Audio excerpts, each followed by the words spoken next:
after an excellent first section, I'm really looking forward to our second panel, where we focus more specifically on the transformative potential of the arts and creative methods. And in this panel too, we have a fantastic lineup of speakers.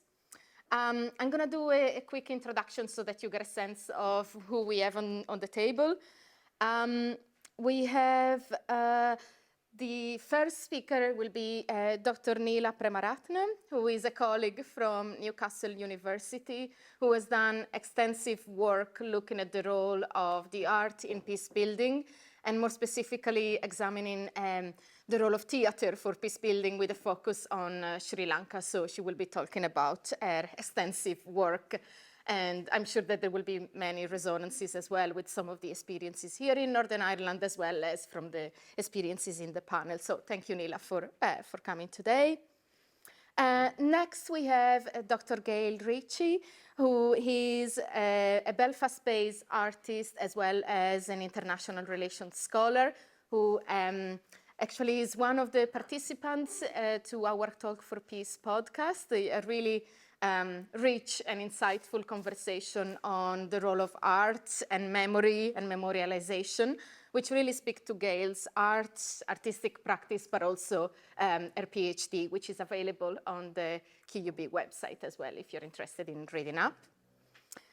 Next, we have Dr. Laura Davis, who is an independent expert in people-centered conflict analysis, and who's also a poet.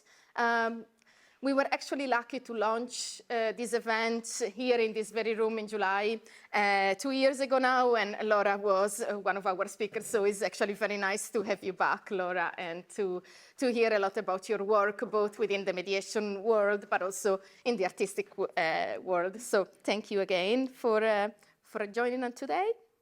And next we have Ola Sala, who is an independent peace building and conflict sensitivity expert. Ola joined us from Tbilisi, Georgia, so quite a long trip to be here. And both Ola and Laura have worked together in terms of thinking about creative ways of facilitating dialogue or thinking about peace building. So I'm really looking forward to your presentation as well. And last but not least, Stephanie Heckman, who is a visual recorder and an artist.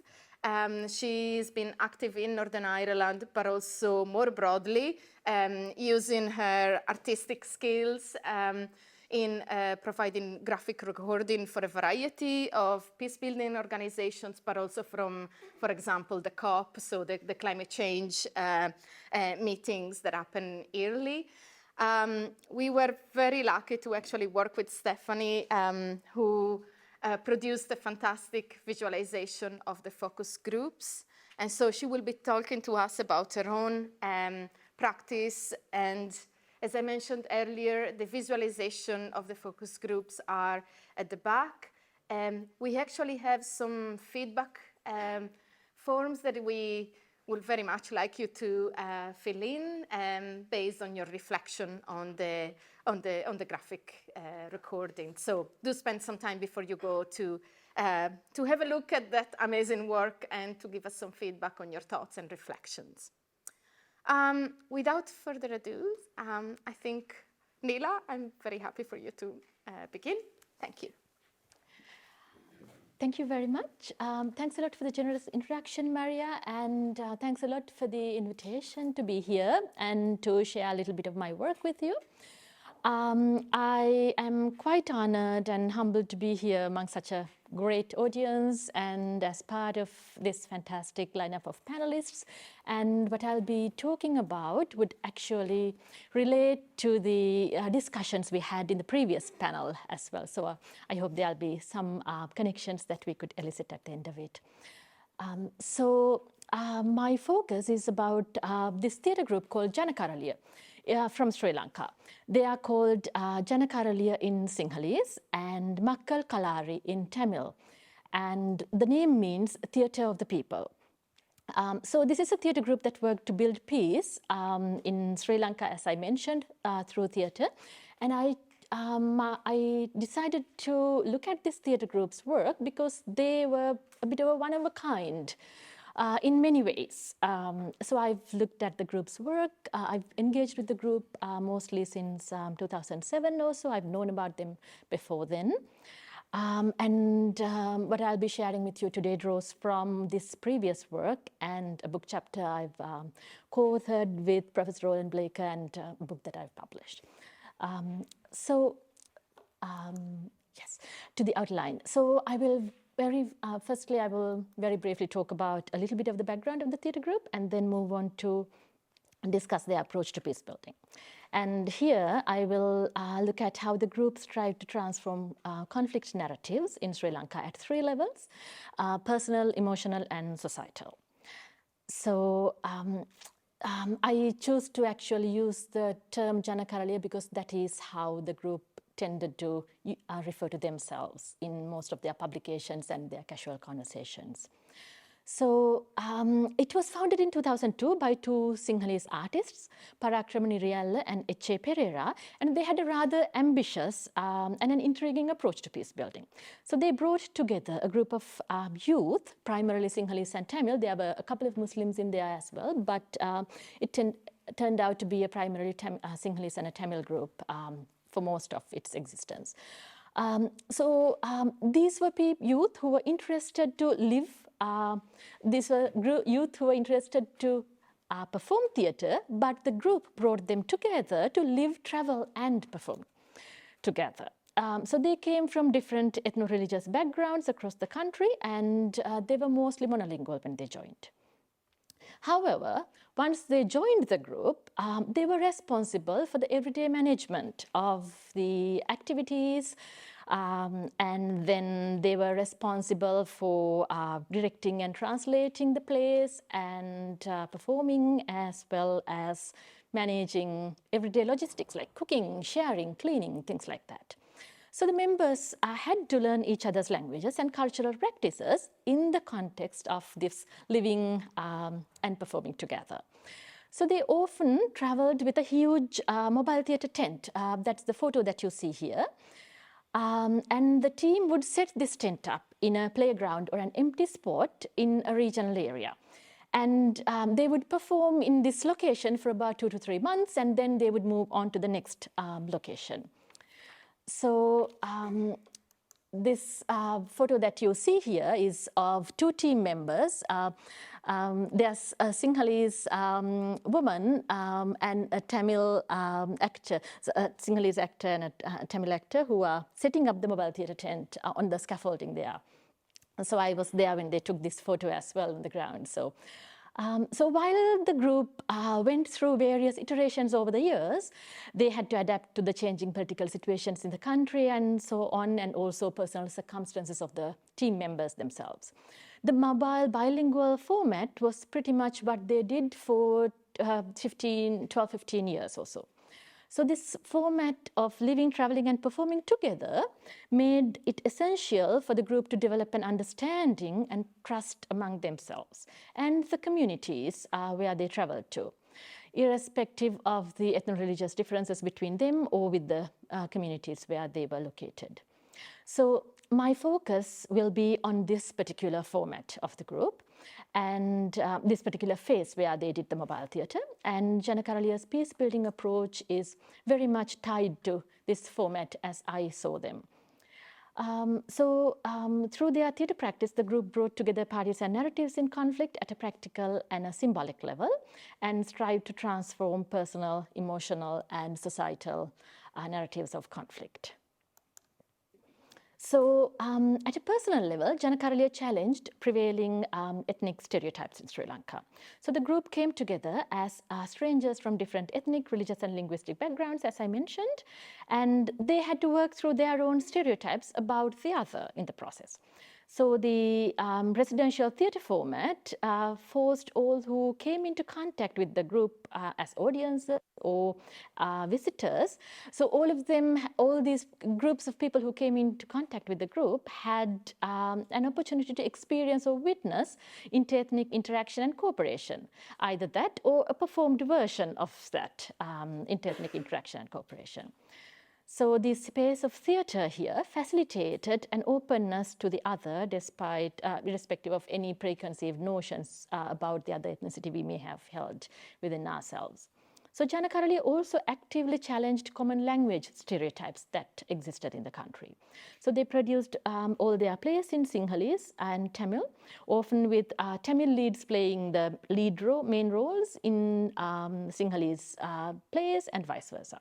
At the end of a play, the team introduced themselves by saying their name and where they came from in their first language, and that was often the first time the audiences would realize, oh yes, this person that I really like, the actor, is from the other ethnicity. So they often responded with a lot of disbelief or surprise that this was a mixed ethnic cast who were performing together. So this was one key thing that set the group apart from many other theatre initiatives for peace building that we've seen in the country. So in terms of the second point that I would like to talk about is the emotional level. The group encouraged more inclusive emotional narratives to emerge through theatre. Janakaraliya did not offer a facilitated process of discussion or dialogue for processing emotions. Instead, the theatre practice and the physical setup of the mobile theatre together opened up a space where emotions were accepted, invited, and expressed on the stage and also off the stage in the background of their everyday interactions. But ultimately, it was up to the individuals to choose how to deal with the emotions that came up, the issues they brought up, and so on. So the process was largely unregulated and unpredictable, so very much agonistic, what Heidi was talking about earlier on, and very context-specific. So the residential format of the group and the fact that they stayed in one place for several months, however, ensured that this process had time to evolve and go through different stages. The group and the audience had time outside of the theatre to engage in conversations, and relationships would change quite a bit as a result.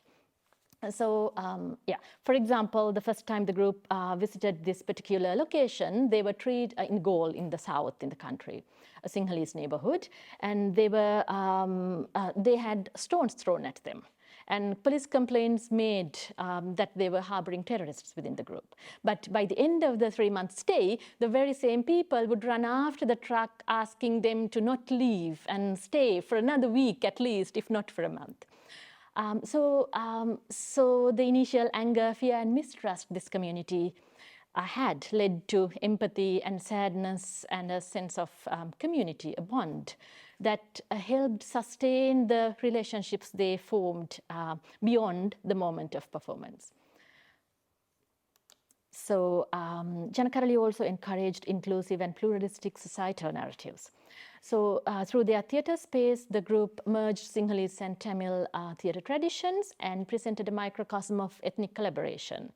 And the content of their plays also offered an ideological platform that could unite people across their ethnic identities. So Sinhalese and Tamil theatre traditions differ in areas such as music, dance, and costumes. For example, in this photo on the right, left? Yeah, these are two photos. The one with the kuthu is more or less the Tamil style, and the one with the Kandyan dance performance is more the Sinhalese style. One very small example. You would see some of the differences there. So Janakaraliya borrowed these elements, including costumes, as well as music, dance steps, and ways of telling the stories, and so on. So they adopted the Tamil styles into their Sinhalese plays and vice versa. So while the basic story of the plays in each language remained the same, their Sinhala and Tamil productions differed in style and performance. So as a result of this merging, it was very difficult to their plays generally persisted being labeled as belonging to a specific tradition. They also transferred stories from one culture to the other. So they used some of the Tamil plays and translated it into Sinhalese productions, and drew from Buddhist mythology and stories and produced those plays in Tamil. So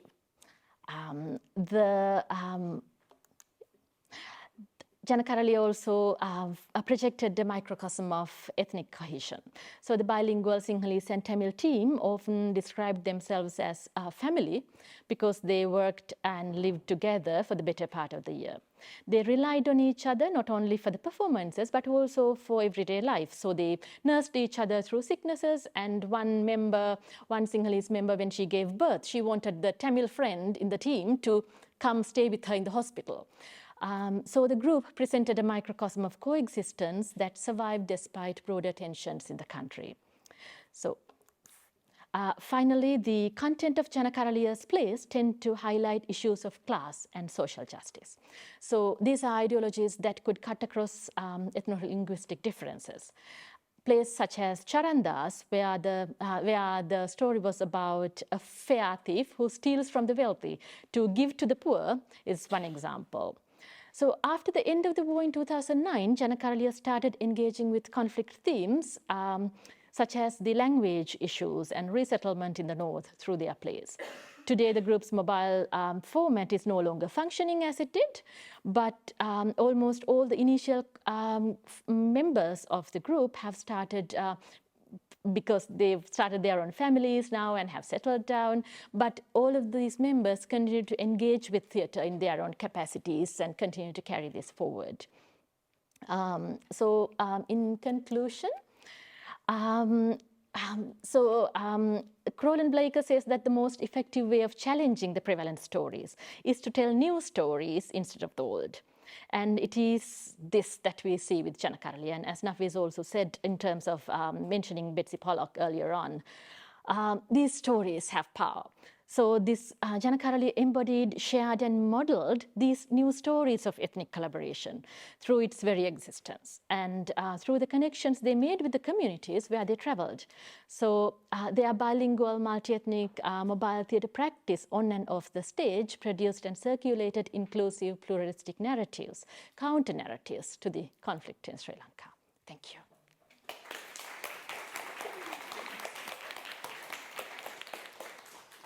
Thank you very much, Neela. And now we have Gail. Yeah.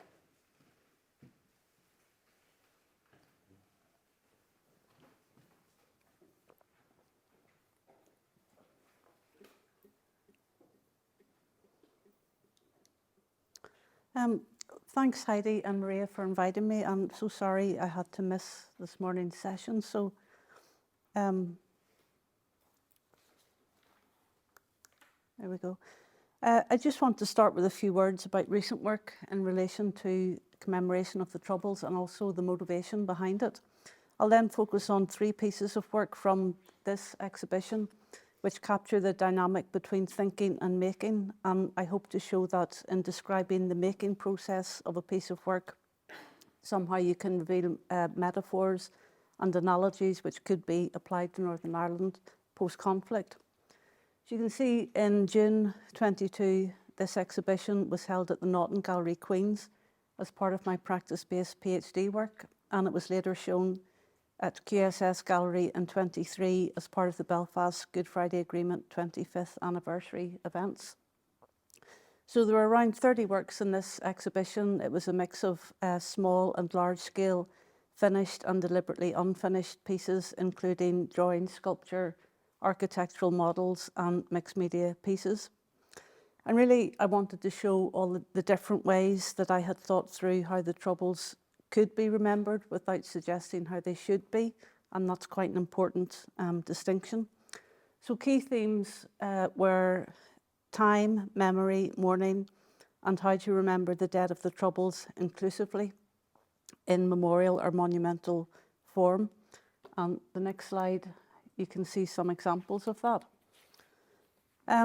Just a little bit about motivation, what motivated me to make this work in this way at this time. Well, for most of my artistic career, I had made work about conflict, maybe the First World War, the Second World War, and even the Cold War, but never the conflict I had lived through, which was the Troubles. And around 2016, I began to ask myself why that was. Was it because I had nothing to say, or were my memories and lived experiences of that time not as valid as others? So I decided in the end, actually, that my memories were valid and that I had enough of a kind of internal storehouse of memory that I could start to engage with the subject from a personal perspective, but in ways that could be made universal and inclusive.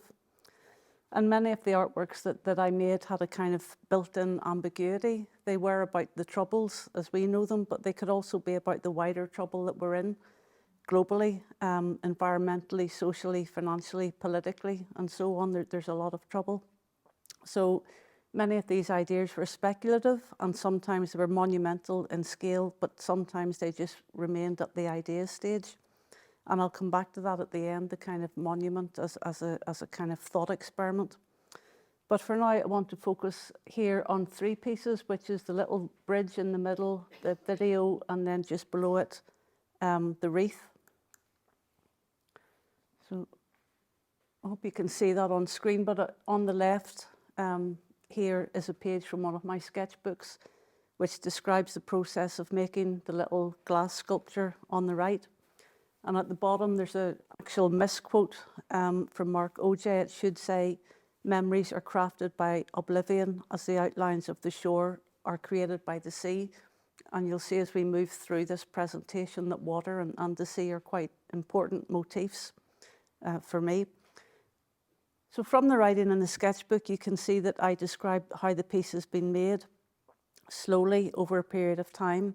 And it reveals my frustrations at this process. You can see words like tedious and precarious. So literally both sides had to come together like that. And the glue maybe took 24 hours to dry before you could put the next piece. Yet describing the challenges of working with uncooperative materials can help us understand maybe the boundaries between people and the resistance they sometimes have to each other. This piece is called Building Bridges, suggesting that overcoming difficult relationships or pasts is fragile and subject to collapse. However, that said, I could have made this bridge from concrete. So the choice of materials says maybe something about my own feelings in relation to peace process in Northern Ireland, or maybe in relation to our government, that it seems easy to collapse and difficult to rebuild. So in this work, I was considering the issues of names and naming the dead of the Troubles, and how do we remember inclusively without the reductive tropes of victims, perpetrators, or other kind of oppositional binaries. In fact, how do we remember without the use of names? So I was influenced by something Judith Butler had said. She said, "There is no I without you." And I thought, well, everyone is someone, aren't they? So these pronouns I made, I, we, you, us, they, them, and the word other were made in ice, little letters about this size, and set on the shoreline so they could be washed out to sea. They would dissolve and they would circulate around this island shore. And that's an example of a kind of ephemeral memorial that melts with time and tide. Excuse me. So it's inclusive in its ambiguity. It's very benign in terms of its materiality, and it's already dissipating before it can be destroyed. And as we know, salt is a preservative, so something of its existence is preserved in the memories of the sea. Now, these two bits are two little video clips. I hope they work. There we go.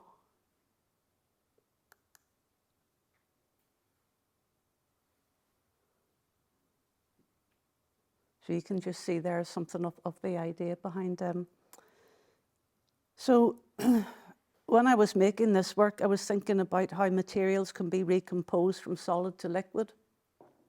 People can also be recomposed without choice when they're the victims of a violent act. So during 9/11, for example, they were metamorphosized from corporeal body to rubble and dust. They were there, not there, within an instant. And the piece on the right here is a more recognizable commemorative form, a headstone. Combines these thoughts of the sea, the recomposition of remains, loss and mourning, in a single piece of reflective text, but it doesn't name anybody. So it says, you can see it, the ashes of your ashes thrown into the sea were the last of you and the best of me, salted, circulating, and infinite. So when we stand in front of a memorial piece such as this, we might not be as we once were. We're here, our loved one has gone. We're in the present, they're in the past. And there's some kind of threshold that separates what was from what is. So as an artist thinking through that materially, I wondered if what is could return to what was, or how the boundaries that separate the living from the dead might be thought through via the ontology of a memorial. In other words, can a memorial be fluctuating rather than fixed? And I wondered if a memorial for the Troubles could exist metaphorically and materially in an undetermined, incomplete or transitional state. And we see here my experiments with a material called bioplastic, and it comes as these little granules. You can see these little grains. You melt it in water and it becomes translucent and very pliable. And you can make it into these different shapes, as I made petals or pebbles, but each retains their own individuality, their own shape and their own markings and colour. So just as bodies can become rubble and ashes commingle with seawater, so granules become petals, then pebbles, then petals again. And here you can see the finished piece in the gallery. And on the right again, another piece of reflective text, which relates to its making, but also to the grieving process itself. Sometimes we're fragile and vulnerable like a petal, and sometimes we're hard as stone. And at other times we seem to be both of these things at once in a process in which our emotions are made and unmade over time.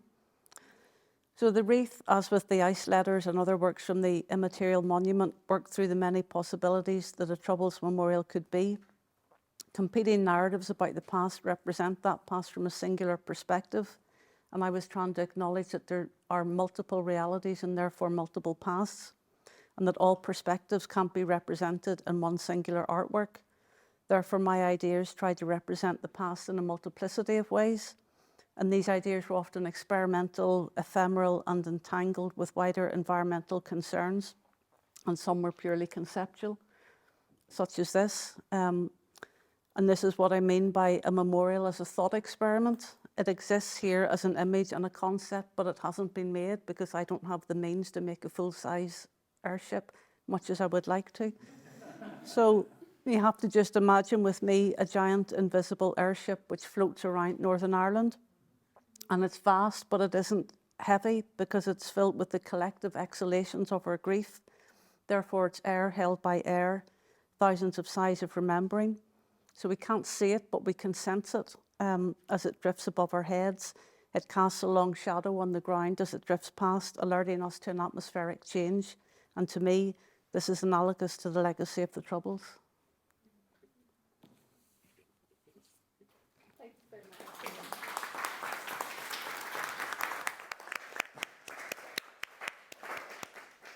Thank you. Really powerful images and stories in this presentation too. Ola, please. That's a really, really difficult task. Huh? I'm still mesmerized by Gael's presentation/performance. Wow. Thank you. I need a moment to come back to the room. Yeah. All right. So I'm not going to be, I don't have any slides, and I'm not going to be presenting in my kind of comfort zone. What I'm sharing with you is more of like a few observations and reflections from my practice and why and how I've incorporated artistic or creative practice in the work of peace building, peace mediation support. But before I start, I'm curious, how many of you, like a show of hands, engages in an artistic practice on a weekly basis? How many of you take a photo with your phone once a week? Exactly. I think we engage with art and with artistic practices much more than we think we do. How many sing in the shower? You know, admire or like take a photo of a sunset, what have you. How many think about the outfit you would wear before leaving home?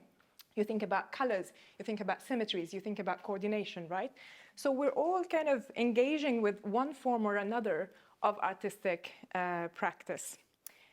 Now, before I continue rambling, I would invite you, if you enjoy doodle, If you have a laptop and you want to do something on your canvas, by all means do that. We all show up in the room and engage with content differently. So please do go ahead. I will talk a little bit about the why, my why artistic and creative practice is important, particularly in formal peace mediation and inclusive dialogue. Then I'll touch upon a few examples. Now, I find formal peace mediation and dialogue processes are, despite all the good effort of, coming up with inclusion modalities, are still dominated by intellectualized and rationalized forms of expressions and articulations. So they're not very democratic spaces, and they don't have really avenues that invite the public opinion or the public intelligence to the room, or even the different forms of human intelligence, be it the emotional intelligence, the embodied intuitive intelligence. So that is my kind of bigger why for it.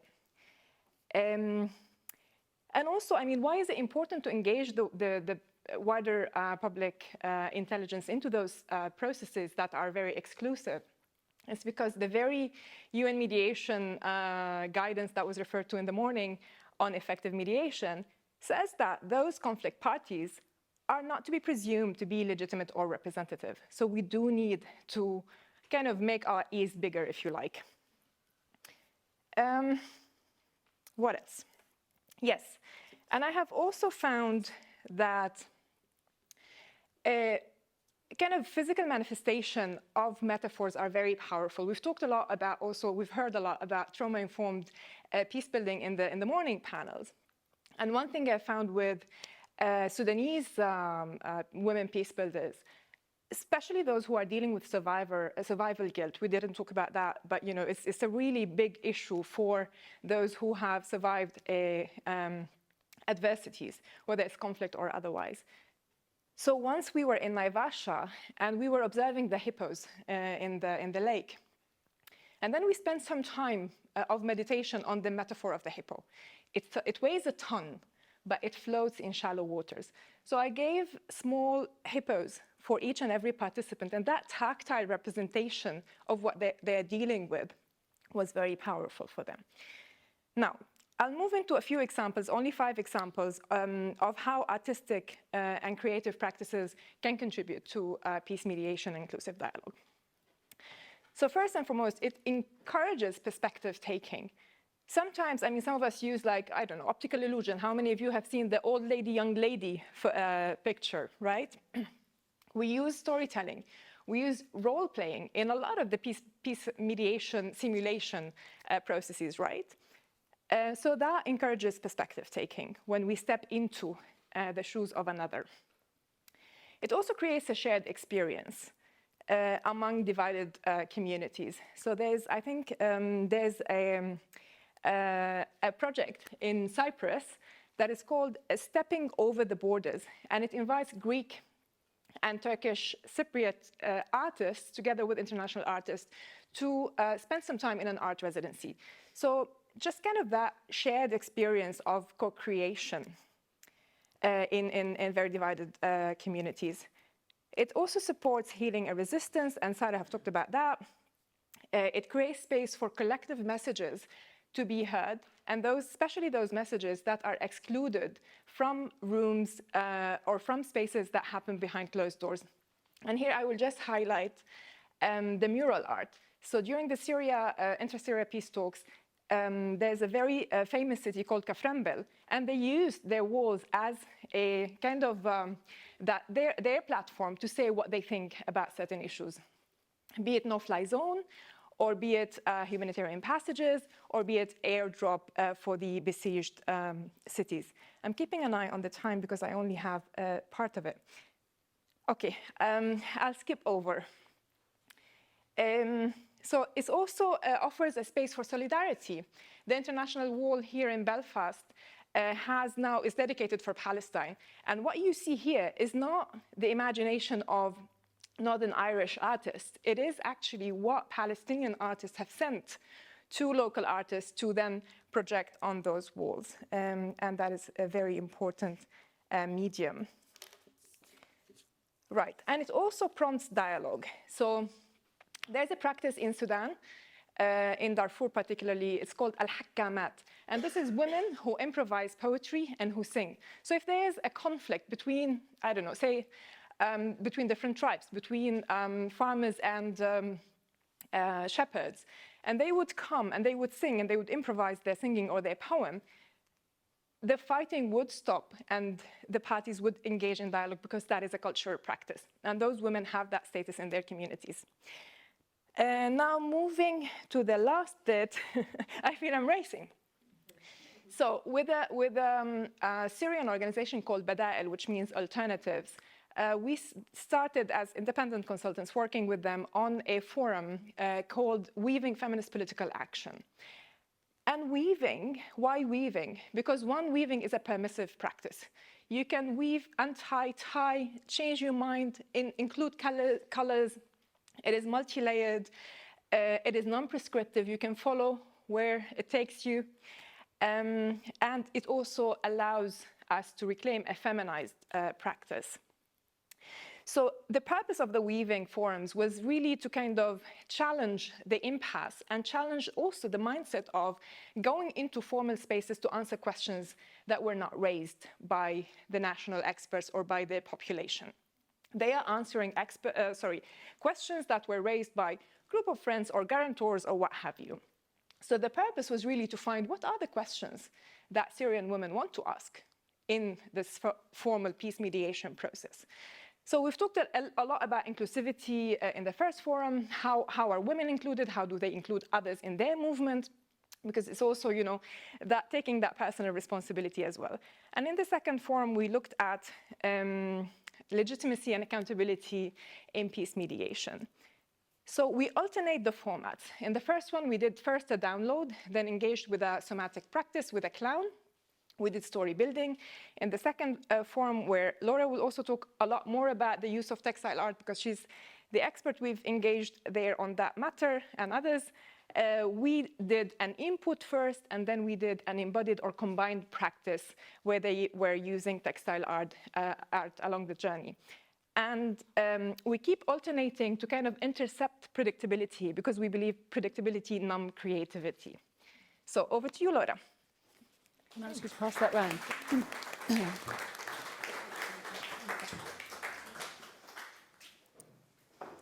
you please pass these on to everybody else? Thank you, Ola.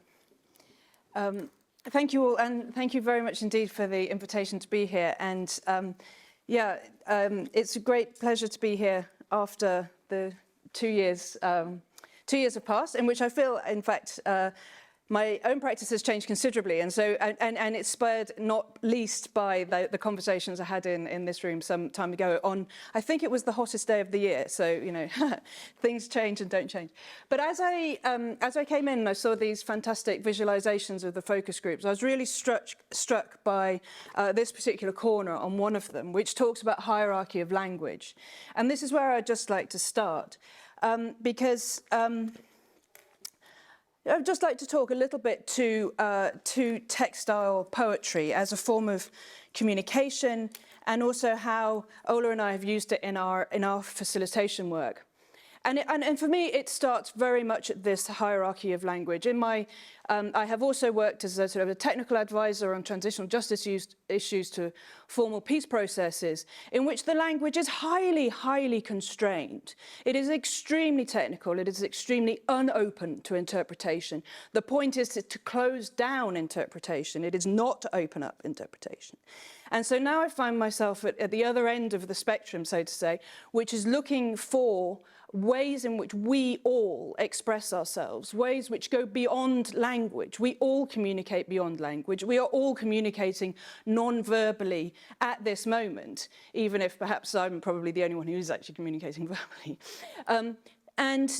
And we all have ways in which we feel and which we communicate, which we cannot necessarily articulate into language, whatever that language may be, and assuming we have the opportunity to communicate in the language at which we are at home in any given circumstance.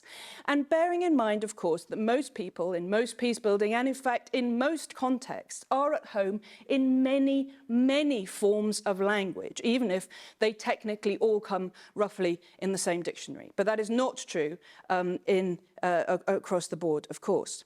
Now, if we're talking about the hierarchy of language, one of the things, and I mentioned poetry, poets have an incredible hierarchical status, and poets have very important roles in many liberation and conflict processes. But I'm part of a poetry movement, a very small part of it, which has said that one of the ways in which we have got to the world in which we can have a massive scale of human rights violations, we can have ecological apocalypse around the corner, is also through the way we have seen and described that world. And therefore, to communicate our feelings in this world, we have to go beyond the formal, the lyrical, the beautiful, the monumental, and the concrete. So what then is poetry? This is a long question to which I don't have an answer other than to say, isn't it surely a way of communicating without the primary need to communicate information? Information which we do not necessarily have at our, I was going to say fingertips, but tongue tips. And why?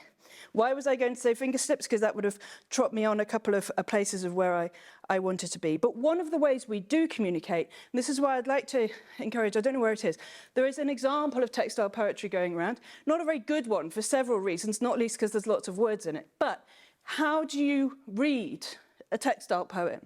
At the moment, I'm trying to write a book about textile poetry, and I am struggling with that very question. But when we make with our hands, we operate our bodies operate differently. We commit our body to it. I hope this isn't going to provoke disgust in the person holding it, but that piece holds my sweat. It holds my blood. I'm not very good with a needle. It also holds your DNA. By the time it reaches that corner, that piece of fabric is not the same as when it started here. That is not the same with a page. A piece of text becomes concrete, it becomes solidified. To revise it is not the same. You can revise a piece, I don't claim this only for textile, especially not after, but you can revise and you can change in all sorts of ways. You can look at a different angle. So this is an edge, this is a side-on edge, so looking at a piece of textile poetry from both sides, side on and face down. And depending on your approach, and mine is that these edges are open. So the edges here, where does your meaning end? How do your thoughts begin to be articulated before you get to the point of language? You have many different perspectives at the same time. Whenever we come into a space, we bring all of ourselves, but usually we don't communicate all of ourselves. And my belief is that through mark making, including through textiles, which does have its, of course, its historical context, particularly through spaces for women, as feminist activism globally, and I realise I'm going over, so there is the not unproblematic centrality of textile in this particular type of work. But then when we moved to work with, in the context of peace builders, this is the patchwork piece that Ola referred to. And what we asked the women who were participating in this forum were to bring a piece of cloth that was meaningful to them. That was it. We gave them a bit of size. And then we asked them, so this was in the context of a 2-day discussion about their aspirations for Syria, to express women's empowerment. So those were the only instructions that they had. We told them what they were going to do with it at the end. And this is not finished because, these are simply clipped onto a piece of cloth. They're not sewn together. But in the sense, we had a couple of important findings came of this. One was, not everybody engages voluntarily with mark making on cloth, okay? Either from personal personal choice or also because there are many identity issues also bound up with it and understandings of it. Everybody did engage with it in the room, even if they didn't enjoy doing it. Many chose to collaborate with other people, even people they didn't know very well. Now, some of these pieces of cloth, for example, this Palestinian scarf here, have serious political symbolic meaning. And they are put on the same level as other pieces of cloth which have deeply personal meaning. So, for example, one woman had brought a scarf that she had worn when she first went into exile in Europe and had this as integrated as part of this, which again raises the issue of women's participation. The everyday is as political as the engagement in a broader political movements. So there is this expression on multiple fronts at the same time. It doesn't have to be chronological. You can express your deep past, you can express your future aspiration. You can also express yourself in a way that you choose not to explain to anybody else. And that is incredibly important. You can explain points of your identity which are in conflict with each other from a rational point of view. And all of this, why is this important from a peace-building perspective? All of this enables an imagination, enables a political imagination to take forward and to perhaps move us out of some of the ruts which have been established by, amongst other things, the hierarchy and the hegemony of a certain type of language and a certain type of engaging with that language. Thank you. Oops. Thank you, Laura. Fantastic. And now, Stephanie. Thank you.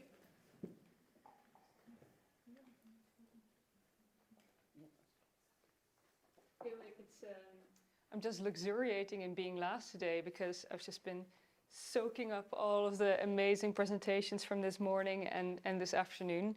And I'm just hearing so many connections between the work that I do and the work that I've been hearing people talk about. So I'm going to talk a bit about my work. You've seen 2 examples there in the back, but I think it needs a bit of explanation. So I'll go into what it is, what I see it does, how it helps, but then actually I want to go into the black box of how these are made. At first also just want to say I really appreciate the invitation from Heidi and Maria, and normally my role is a supportive one and a silent witness on the side of a room. So it's I'm really enjoying the opportunity to come and talk about the work, so thank you.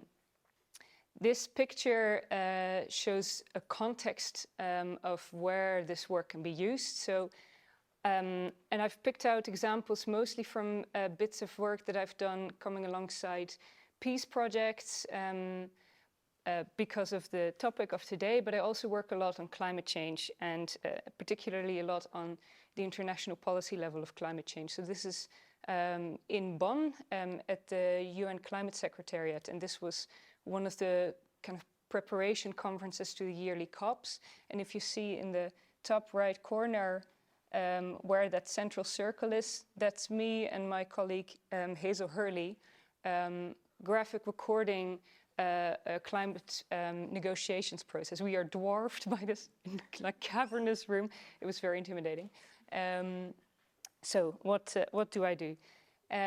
Visual practice is a bit of an umbrella term, and it looks very differently every time, but roughly speaking, there are 3 main forms that I engage in. So the first one is called graphic recording, and the picture shows that looks like me in the room, but on the side of the room, and this is the silent witness role that I was talking about, and I make a live visual summary, hand-drawn, of the conversation that's happening. So that can be speakers, or it can be a collective conversation, and I draw out everything that's being spoken, but I visualize it as well, and I'll come to why that helps in a moment.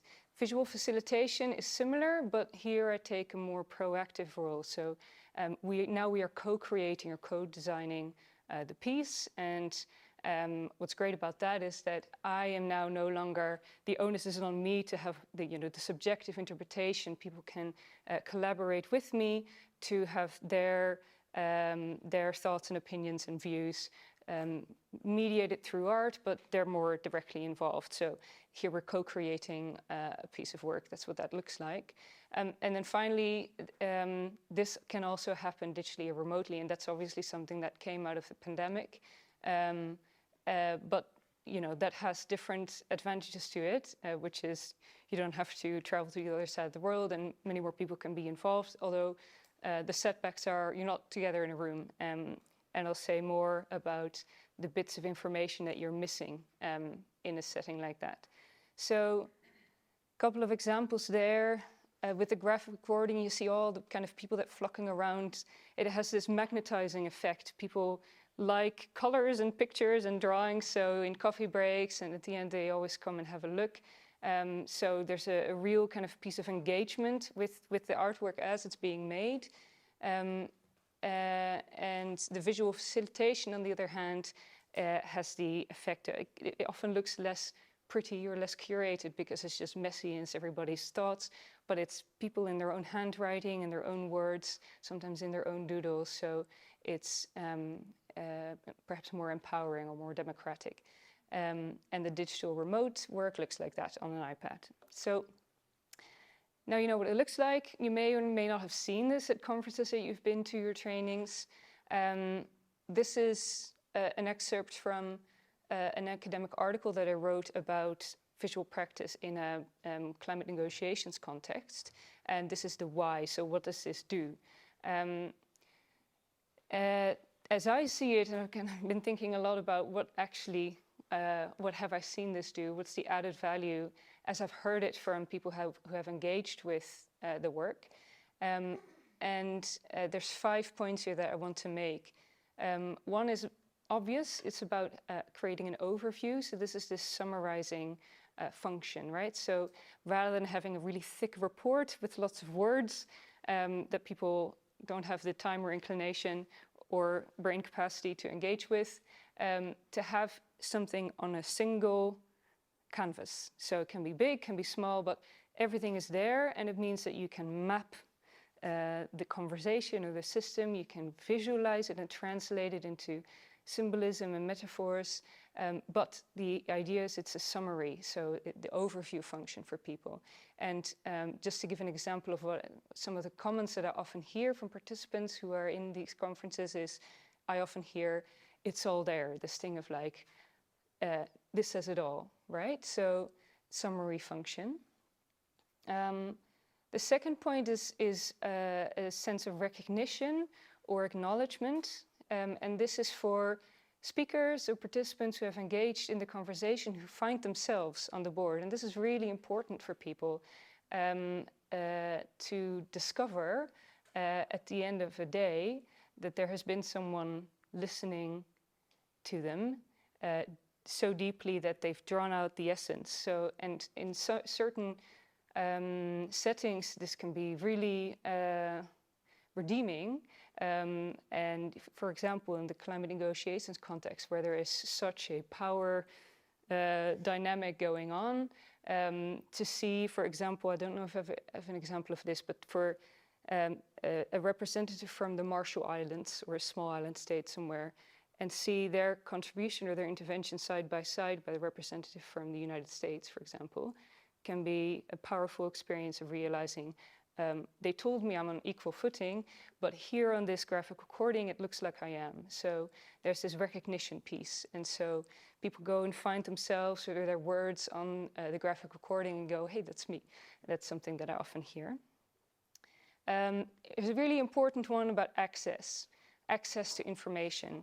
And I've heard, Laura spoke about this really powerfully just now, that language is not always very accessible and can be exclusionary. And certainly this is true in spaces with diplomatic language, where the language has been developed to be reducing, as you said it really well, making it unopen to interpretation, but it makes it very exclusive, very exclusionary. It's highly technical language, and so that adds a barrier to access. But you also have the barrier of access of any conversation is happening in a hegemonic dominant language, and it might not, English, for example, might not be everyone's first language. There's more here as well that goes back to the morning panel around knowledge production and who's in charge of setting the conditions through which knowledge is produced. And in the podcast that Heidi and Maria had, we talked about epistemic justice or epistemic injustice. And this is a philosophical term, and one version of it is the most difficult term, hermeneutic injustice. And that is about never mind who is and who isn't in the room, even if you are in the room, if you don't have the same worldview or the same access to the mindsets or the language within which knowledge is produced, you're on the back foot. And so creating, in essence, a different doorway into creating knowledge together, that's what this tries to do. So for people whose first language this isn't, or for people who struggle with a lot of words, written or spoken, and who are more visual thinkers, visual learners, which is actually the majority of people, this provides a parallel processing pathway. So there might be really complex information kind of coming at you, and this gives another way of engaging with that complex information. So there's a huge point here about democratizing access to information. And so that's for people who are in the room, but it also is for people who weren't in the room. So this point here of it was like I was there, you know, these graphic recordings now give an insight into what the focus groups were like, even for those who weren't part of the focus groups. So it's like I was there is an important comment I often hear, and in language I can understand. So that's on access. The fourth point here, sense making. Again, about knowledge production, and again it is this synthesizing or the summarizing function, but here we have it all on a board together. We can see it, we can engage with it, we can come and edit and adjust it, and so it's making sense or making meaning out of words that are spoken into thin air and that often then kind of float away, but if we capture them, we can work with them, and we can work with them on the same page. So sense making needs, it's like a dialectic process, and you need a surface, something to engage with in order to create sense together, and this can be that canvas that we all work on collectively. And finally, it says drawing out humanity there. And what I have found is that when the topic is very tense, very political, very sensitive, and people retreat into very technical language, it is dehumanizing because we're all trying to be rational actors. And by drawing out the symbolism that is in language and the metaphors that hold a lot of power, and actually visualizing that releases some of that power, but also by showing emotion and distilling that as well as content, and showing how people sit in the room, which goes to Sarah's point on body language and everything that says. We're drawing out humanity and actually seeing how people engage with these graphic recordings. I quite often see that there's kind of this excitement where they almost become childlike and playful because they like looking at, you know, pictures of themselves that I drew, or colors, or fun kind of little visual puns that are hidden somewhere. So this drawing out humanity can be a respite in a very tense process. So that says a bit about what it is, what it looks like, what it does. I wanted to take this moment to dive into how does it work. And I'm over time, so that's an issue. Because now we're going to get into the juice. I'll hop and skip through this. This is a model of practice that I created trying to figure out what happens in my own black box, because obviously this is a creative process. It's also a very analytical process, but above all, it is intuitive. And so once I started teaching the work I do and training up visual practitioners, I try to tease out some of the processes that happen within me. The first one being, and this is this role of witness. How are you in the room? You're never objective, and all peace builders, mediators, negotiators will know this. But being honest and transparent about your own positionality really matters. So when I am charged with summarizing other people's perspectives, I need to be open about being given the role to summarize someone else's lived experience through a lens that isn't theirs. So it's important to, declare your positionality. Then there's listen. That's the primary role that I have, and listening deeply. So to give an example of this big intimidating picture that you saw at the start of this was a 3-hour, 4-hour long process with 30, 40 interventions. And me and my colleague Hazel were taking turns in summarizing these. And we were just switched on for the whole 3 to 4 hours. And it was the adrenaline that kept us going because we were in the hot seat. But I sat in on one of these sessions where I wasn't working, and I began nodding off within 10 minutes because I wasn't in the hot seat, but it drove home to me how hard we're listening when we're doing this work. But also we're listening for different things as visual practitioners. So we're listening for the essence. This is the analytical piece. What's the essence of being spoken here? And that's what we distill down.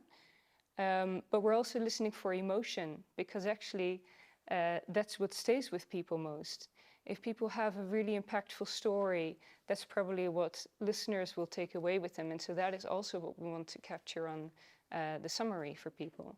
And then finally, as visual practitioners, we're really clued in for visual cues.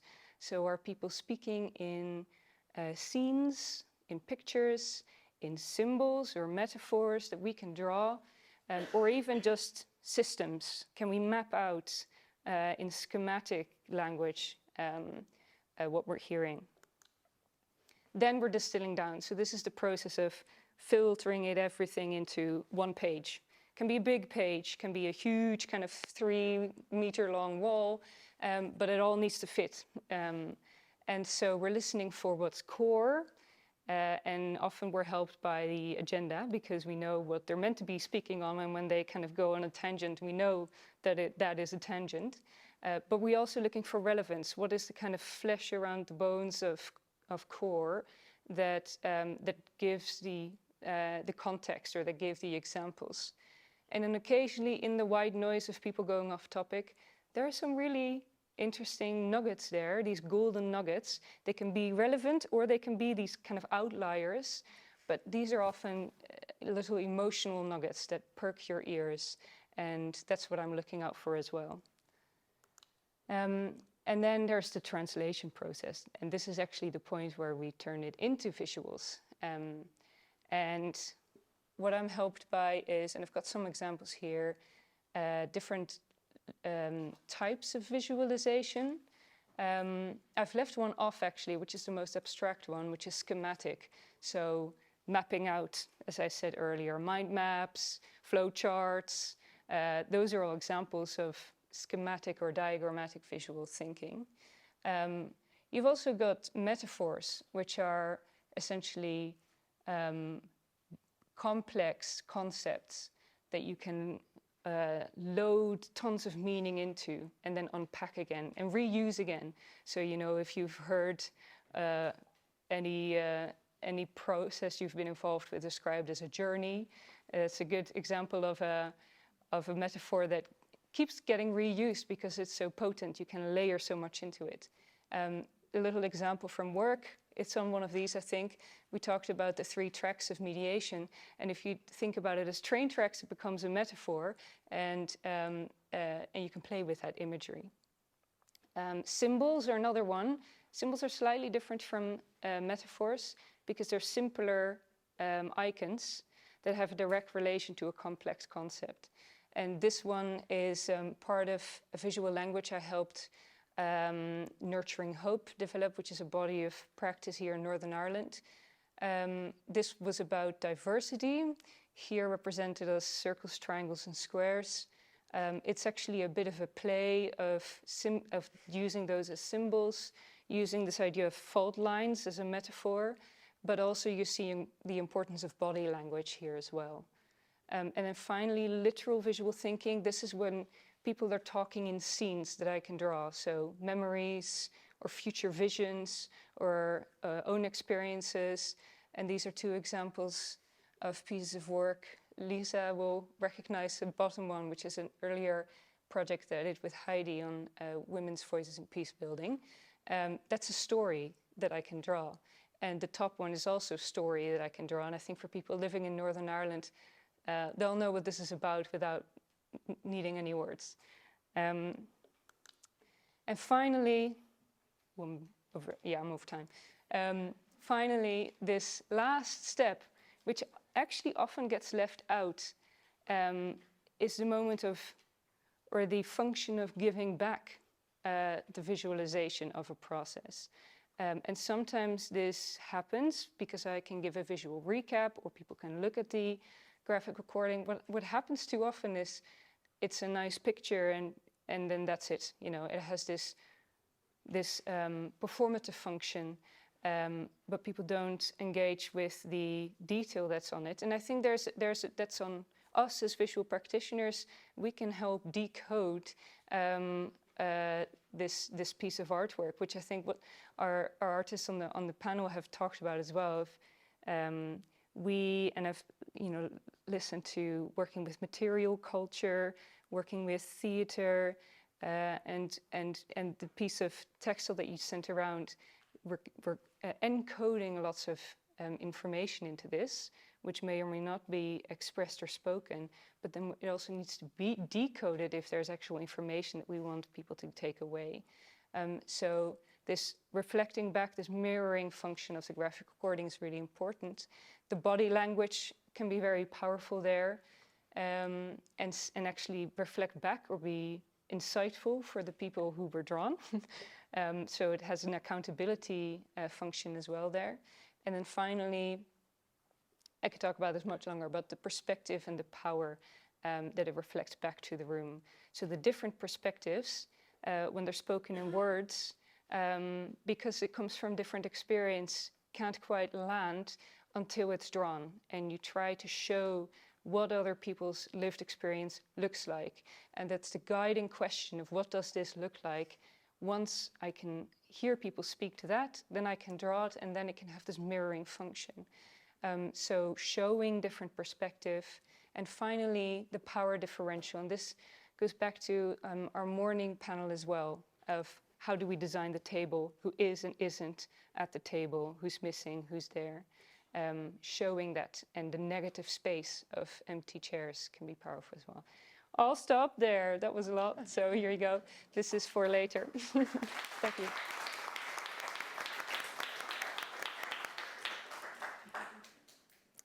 Okay, thank you so much. I also want to pick up on something that Stephanie said, because she was also a guest in the Talk4Peace podcast. So if you're interested in learning a little bit more about some of her thinking also, that episode is very interesting. But thank you to all of the panelists. Such a rich, inspiring set of performances, actually, because even your presentations were very much a joy to listen to and give us a lot to think about. And I also love how we connected back with some of the questions that we set out earlier on. We have about half an hour for 20 minutes for questions, thoughts. So yeah, you still have to use the microphone. My name's Kieran. I work for the Playhouse in Derry / Londonderry on the community relation program and Theatre Witness, which Anne Walker's also a facilitator. But I just wanted to pick up on some of the points about, and thank you very much for the inspiring presentations.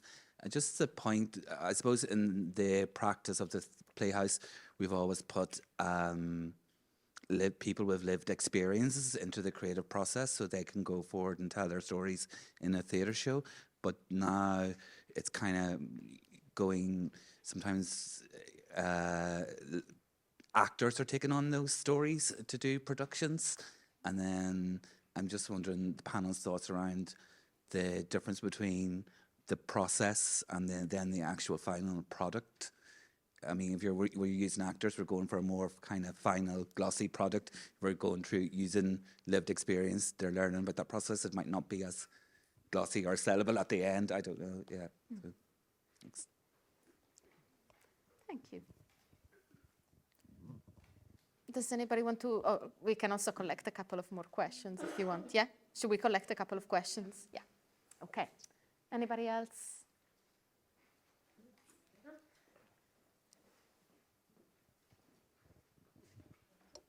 Thanks so much for everyone's contributions today. It was really interesting to hear about all of these different processes and approaches. I'm actually, I suppose, issuing an invitation to hear more. Gail, I loved your conversation at the end around the airship. I found that very powerful and very, very moving. And I know it was right at the end of your presentation, so I would just love to hear a little bit more about that concept and about kind of how you are sort of continuing to develop that, I suppose, in your work and in your art, if that's the case. And then Laura, and maybe Ola as well. I was really I suppose, struck by your conversation just briefly in passing about how when we use creative processes and artistic approaches, that it allows people to have real agency over what they share and how that's shared. And it's always struck me, I suppose, that people who have been affected by conflict lose huge amounts of their own agency, can be very disempowered. And this idea of engaging in art making or creative processes and really being able to interpret as much as or as little about their own story, their own experiences as they'd like. So they make that visual representation and then they share or not based on what their level of comfortability is. So I would love to hear a little bit more about how you've really seen that come to life, that sense of agency that can be developed through art making as part of conflict transformation.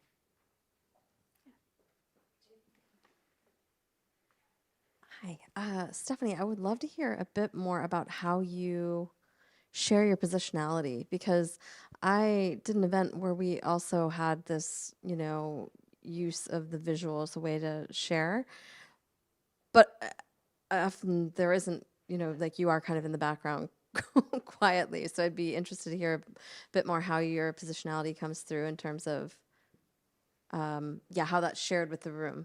And then if you could maybe speak a little bit about the best way to share out these visualizations, because I think we're at this wonderful moment where it is being recognized, at least in sort of feminist peace and feminist IR spaces, that this is a really great way to communicate. But I'm still kind of struggling between how you do this well across maybe digital spaces or with translation. So if you could reflect a little bit more about that, that'd be great. Great. Okay. I think maybe we can do a few answers and then maybe we'll do another round. Yeah? Who would like to start? Gail. Yeah. So in terms of the work that I made and lived experience, I referenced that I took a long time to think about that before I decided to draw on my own lived experience of the Troubles. And I didn't consult deliberately because, being a visual artist, I'm often prompted by something that somebody says. I'll get an image and then I might use that image in my art. And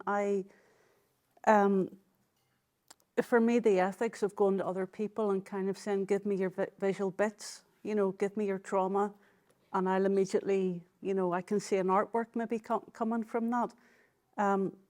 However, that said, once all the artwork was made, I did go out and do talks in places maybe like Shankill Women's Centre, and I took some of the pieces with me and we had very rich conversations with their input of, just kind of expanding on the work, and that made the work layer up in terms of its meaning. What I did was maybe just and it was perhaps something personal. I know there's other work out there, for example, Colin Davis' Silent Testimony, which is, I think, maybe 12 or 14 portraits, I'm not sure how many. And, without saying too much, I find that a wee bit problematic too, because how do those people that are represented in the portraits feel about constantly being, touring and going places and being, if you like, the face of the Troubles? And there are so many other faces and even unknown faces. So for me, I was very conscious that there were many, many more stories I could have used of lived experience of the Troubles, but I felt, again, maybe positionality, I felt it was important to get out of me first what I wanted to say before I could go out to people and sort of share stories. I had to have stories to share with them in a kind of give and take, rather than just going in a kind of workshop situation saying who's traumatized, how can I, okay, that's a great image, I'll use, it just seemed wrong. So for me, that was how I brought my lived experience into the conversation. Should I go on to the next question? Yeah. The airship was a very complex evolution. That's the end of it. And I was talking about this outside with Anne. I don't know if she's still here, but we go back to May 2020. And we're all in the first COVID lockdown, and things are very strange already. And George Floyd gets murdered in the States, and his last words, "I can't breathe," go around the world. And monuments and memorials are being pulled down at the very point that I'm trying to conceive how to make such things. I had a personal bereavement at that time, and then simultaneously a little boy who lived a couple of doors down just spent that summer blowing bubbles that drifted across my garden. So, kind of very complex concept cut short. I started to think about air and breathing and political atmospheres in which we all speak and breathe, and who has a voice to speak into that atmosphere, and whose voice, stops because they've been murdered, basically. So I thought about a bubble, these bubbles that this little boy was blowing, and how they encapsulate air. But I thought, well, what if they hold a memory, a thought for somebody who died, maybe during the Troubles, and you take a breath and you blow a bubble and you're kind of releasing something. And I did a big triptych piece of that, which is actually in the Ulster Museum at the minute in the Troubles Gallery, and it was called Breathing as a Form of Remembering. It was kind of like a performance piece where I blew all these bubbles onto paper. But then again, ethically, I kind of thought, well, who am I to breathe for those who are no longer breathing? What if the people, the survivors of the Troubles or their families of the victims, if they came together and they breathed and remembered people that they had lost, what kind of space would be needed to house all of those collective exhalations, if you like? And so that's where the airship, which does kind of have a historical precedent in the First World War outside Larne.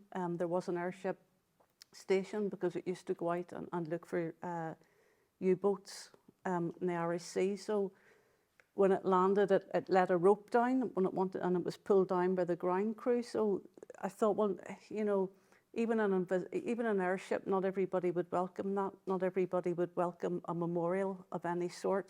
So if we make it invisible, it can maybe let down a rope, and those who want to engage with it can pull it down and go in and breathe and remember, and those who don't want to engage, it just drifts past.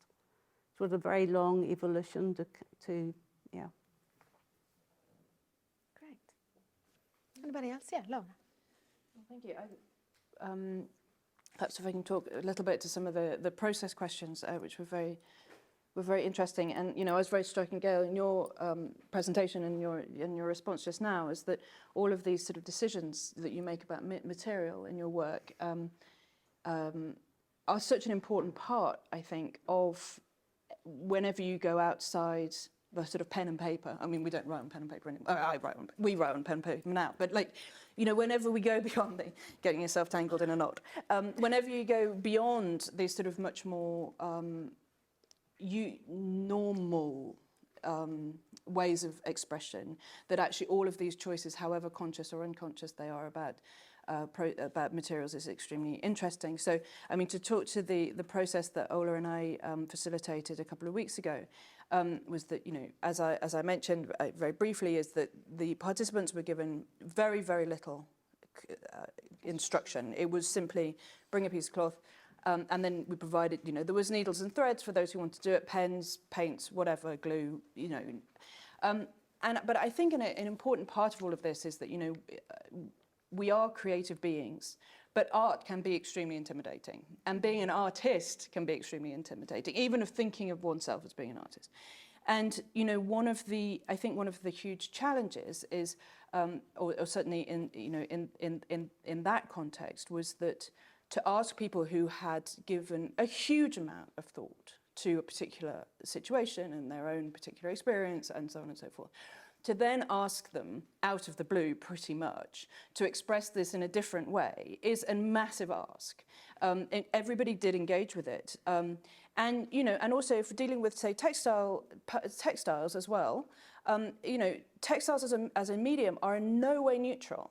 They're very heavily feminized as a history.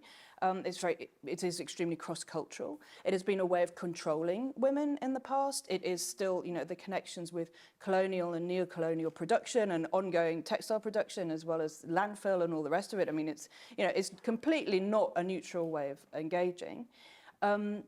And yet, and the actual act is, can be pretty violent. I mean, I was kind of half joking about the blood on not the blood on the dance floor, but the blood on the work when you finish it. So, all of these choices about materials, however unconscious they're made, I think are super important. And then how you express yourself, and in this process that we did, which was a patchwork, is that it was not only then the act of creating this patch, it's sort of individually or collectively, which they chose to do.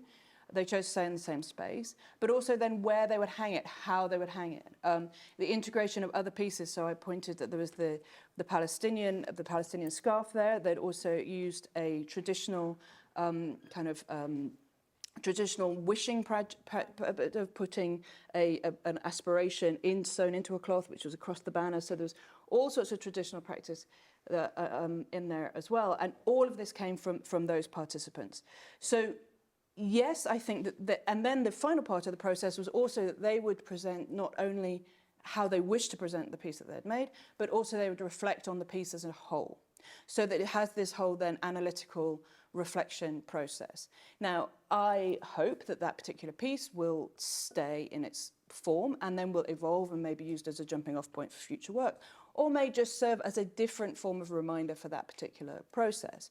But I think the final thing to say about this was that one of the things that, was very surprising, but also certainly something that I related very much to, was that the participants said that, they actually kept on doing it during the speaking sessions. So then when we were having the intellectual sessions, intellectual sessions, was also they kept on going with their hands.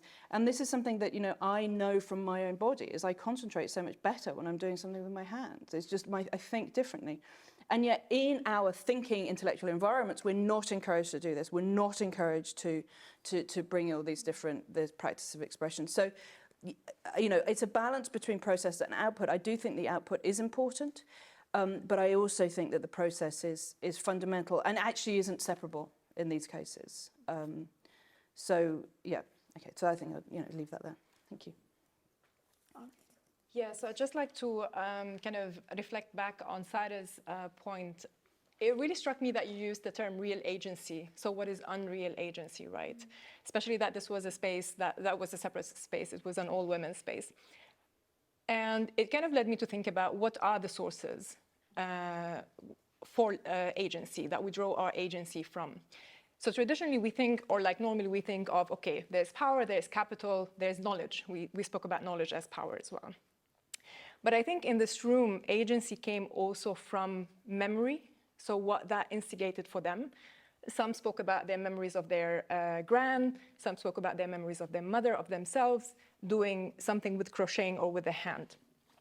Agency also came from, it came kind of in conversation between themselves about what are they creating? What is this piece of textile? What does it mean for you? One of them brought Kurdish scarf, which is an essential question in the intra-Syria peace talks, the right to self-determination or not, right? And that is a really high point of contestation in the context. So I think they drew their real agency from those different sources, and what enabled it was trust. The engagement with the artistic process enabled the deputy chief negotiator who was present with us, among the participants, and the grassroots activists to show up in this space very differently, to bring other elements of themselves to the room. And that kind of created, melted this space of hierarchy into a human space and really, really solidified this trust that enabled them to show their real agency, if you like. And I think, one last point on the process and product, I think it's not one or the other, it's one and the other. And also it's a question of, are we equipped to do this? So if the purpose is healing, then process. There's no question about it, it's process. If the purpose is advocacy, can we kind of reconcile both? Or no, actually, we need to engage actors because the advocacy cost is very high. We really need something impactful on an advocacy level. So I think, it is one or the other, and in whichever form, really informed consent. We often speak about consent, but consent is not a piece of paper that I sign. It's really about the participants, and especially those with a lived experience, knowing what does that mean for them to consent to the use of their story in that production. Thank you. Stephanie, do you want to? Yeah. So you had two questions for me. The first one on positionality and how do you share it? It's a bit different when we're graphic recording. So when we are coming in to be on the side of the room making a visual summary, we don't always get that opportunity to state where we are. But I think what is always true is that we are not the experts in the room, or if we have been involved with a certain topic over an amount of time, there may be more expertise than people might realize, but we're often not perceived as experts in the room. But that's important because we, in essence, are the filter through which we can make sure that what comes out of us, other people can understand as well. So again, around access and democratization to information, the fact that we aren't experts makes what we do understandable. So we are opening up the doors to engaging with the information. Working with our positionality works better when we have the opportunity to engage with participants. And so I sometimes pull people aside when I have been making a summary of their contribution. And if it is in a more facilitative context where we're co-creating anyway, I'll make sure I do, is to ask if I represented them correctly. And some recent examples of work with the British Cross here, I was involved with the consultation for the refugee integration strategy. So there were 12 different communities with refugees, asylum seekers represented in the room. And I was making a no words, only visual summary of some of the key points. And I had to talk with them a lot because I don't have their lived experience. I don't know what it looks like, where they've come from, the journeys they've been on, what their experience is like in Northern Ireland. So asking them what does it look like, again, that question helps me fill in my blanks. And in the last picture about the table, that came from a World Café event with different tables representing different stakeholders. And there was a table that was for Indigenous leaders. And again, because it gets tricky when you're going to graphically represent diverse communities, how do you do that? And so for all of these different stakeholders, there was youth, industry, NGOs. We had, drawn a figure in the middle, a young person, an industry representative. But, indigenous representatives represent however many cultures around the world. So asking them, what do you think we should draw here, actually came to a beautiful solution that I would never have come up with, which was, well, from an indigenous perspective, the Western worldview is very anthropocentric, and you always put a person in the middle. But for us, we are woven into the landscape, and we aren't more important than the landscape. And so with all of these 13 different figures that we then had the indigenous table represented, which was a mountain with a river and people walking as part of the landscape. And I would never come up with that. So it's just asking, is about positionality. And finally, how to share or how to make best use is how I'm hearing that of this work. One piece that I always advocate for is a visual recap. So a narrative summary of the visual summary that I've been making. And that goes back to encoding all of the... Synthesizing is actually a process of encoding, because you're packaging a lot of complex meaning into a small amount of visual or word content. And that would make sense to the people who were there in the room, hopefully, because it always is through my subjective lens. But the process of decoding happens through narration, I find works really well. So to have a recap, and that's 5 minutes max, of talking through the visual, talking through the graphic recording, that it helps with anchoring memory for the participants in the room. It helps with decoding the visual and showing how it can best be read. I think you were talking about how to read fabrics, which isn't always straightforward. And part of it is artistic, but this isn't supposed to be impressionistic. It's supposed to share and democratize access to information and knowledge. So a recap helps because it helps decode and read the graphic recording. So that's one way that I would suggest. There's other thoughts, but I think that's a really important one. Yeah. And actually, Stephanie did that while we were doing the focus groups, and we found it very helpful and a powerful kind of reflection moment in the process. Can I say one moment to make sure that I got everything correctly and still a chance to edit? Yeah, I just wanted to make a comment on that, because exactly what Maria said, that was a really important time in the focus groups, is when there was the recap on the discussion, because people were able to say, oh no, I didn't, can we add this? I meant this, or, reflect on some of the comments. But also it was a time to start another conversation in the room. So that reflective time actually creates space to have a conversation about what has been discussed in the room before, but maybe talking to somebody different. So often you're crowding around the image.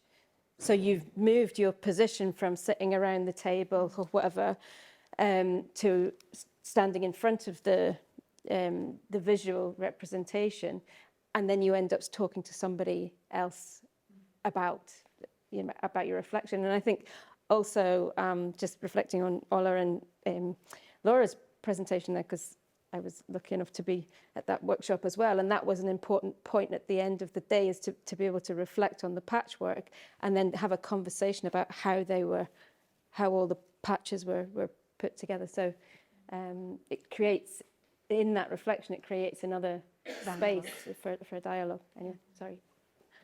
I just wanted to say if Neela wanted to say something as well about this. Yeah, sure. So in terms of positionality, I think I come at it from a very different perspective, because my work isn't necessarily artistic practice, but more research. So for me, in the work I do, I kind of so I'm a Singhali. So I working in Sri Lanka, I'm very much aware of it. And even with my work with the theatre group, I think my choices are shaped by who I am and my own background. And I'm quite familiar with the Sinhalese art scenes, include theatre, film, music, all of that, and the English the art scenes that are going on in the country.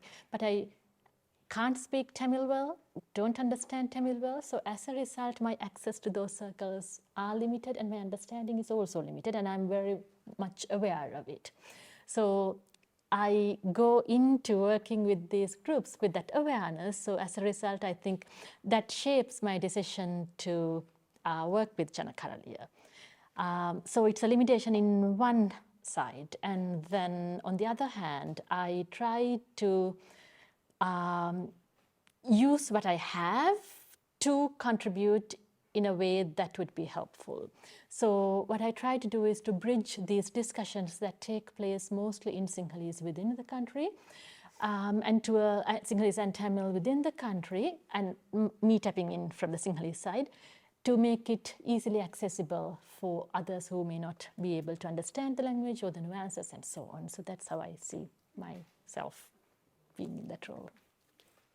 Thank you very much. I think we are coming to an end of this fantastic session. I'm sure we will have much more questions to ask, and if people stay for a little bit afterwards, please make sure to contact our panelists.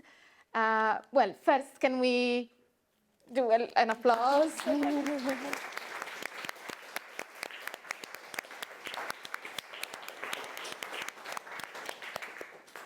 And then, Heidi, do you want to say a few words, just a few closing remarks on this fantastic day? Just some final points, I suppose, and mainly final thank yous. We thought we had sort of ideas for this session over the last year, which kind of took various shapes and thinking about different speakers. And as it turns out, we've ended up with the most fantastic group of speakers that come from all sorts of different background, different theoretical perspective or practice perspectives. And I think bringing them together from this morning's panel and this afternoon's panel has been such a rich discussion. And so I'd first of all like to thank all of the speakers, some who have travelled a very long way to be here. And I hope that you've also enjoyed the day. So first of all, a huge thank you again to the speakers. I might just give them a wee round of applause. Secondly, just to thank you, the audience, for coming along today, and also for the wonderful questions. I'm sure there was probably lots of more questions that maybe we were thinking about at the end of this panel. However, we are slightly running out of time. We have to be finished by 3:30. Also, just wanted to thank again Lisa Wilkinson for chairing this morning's session, and also for facilitating and helping organise the focus groups that the toolkit came from. I just want to mention Stephanie's wonderful drawings again now, so please do take another look before you leave, and if you have any comments, there's some little post-its up there that you can write a comment or there's a feedback form as well. You can leave us some feedback. Obviously you've got the images on your wee postcard, but it's kind of different, I think, seeing it on the bigger scale. I also wanted to thank Alan for the recording today. This is, as you know, it's not online, but it will be posted on the Mitchell Institute website afterwards. So if anybody wants to take another look, or they have colleagues that might like to take a look, then you can direct them in that direction. And we also have a collection of your emails, so we will email out to you when it's posted, and also any updates on the project. Finally, I just wanted to mention, go back to the Talk4Peace project for a second, just to say we are coming to the end of this project, unfortunately, because we have, in July, our funding will come to an end, but it's been a wonderful 2-year project that has allowed Maria and I to work together, which has been fabulous. As Maria mentioned, we established the website as part of the project, and the 2 kind of papers that we've produced from this particular data are on the website. That's the briefing paper under publications and also the toolkit. We're working on 2 academic articles as well, which hopefully will be submitted pretty soon. And also, just to mention, as Maria already did earlier, there is a blog series, and I should mention that a new blog went live today from Dagmar Punta, where she talks about mediation, the art of mediation and the analogy with improvisation in the arts world through dance, which is very interesting. So do take a look. So that, as I say, went live today. There's previous blogs which look at, for example, the role of Women's Coalition, feminist constitutions, and some others. Anyway, you can have a little browse. There's also the podcast series, which some of our speakers have been part of. So Gail and also Stephanie, but also Anne at the back of the room has done a wonderful podcast with Kathleen Gillespie, which for those of you that are interested in theatre, she talks about theatre of witness and the wonderful work that they've been doing there. So definitely worth a listen there. So beyond that, I suppose as we're coming to the end of the project, we have to start thinking about, well, what do we do next? What's the point in doing a project for 2 years and then it kind of ends, you know? So we have one more event in Brussels at the end of the month, but we will be keeping the website going. At the moment, that'll be at least for another year and a bit. But we would be very interested in any feedback or thoughts from yourselves about how such a project, such an initiative can continue. So if anybody has any ideas about the direction of the initiative, or I suppose the value of this research and how it could continue, we would be very interested in hearing from you. So you can maybe write a wee note or chat to us, or you have our email addresses, so do feel free to get in touch. So yes, so hopefully we can continue the conversation and continue the dialogue with many of you. And just to, as a final note, there's a bit of food left over there. Unfortunately, I'm not sure if there's any plates, please, or some napkins, so please do tuck a few bits and pieces into your bags or snacks for the way home. And I think we'll just call it a day. Thank you so much, everybody.